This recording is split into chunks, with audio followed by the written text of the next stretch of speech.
আজকের সকালটা এরকমভাবে শুরু হলো।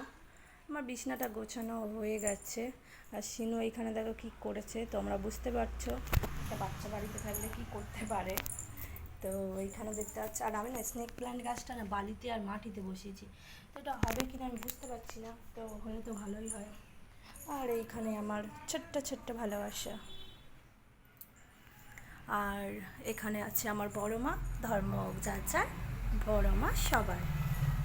তো চলো আজকের মিনি ব্লগটা এখান থেকে শুরু হচ্ছে। বন্ধুরা, এইখানে হচ্ছে আমার পুজো দেওয়া কমপ্লিট হয়ে গেছে আজকে। এই দেখো, আজকে রান্নাঘরে অনেক লোক আছে, আর এখানে হবে আজকে পরোটা, আর বাপি এখানে বেলবে, মা এখানে ভাজবে, আর সঙ্গে আছে ঘুগনি।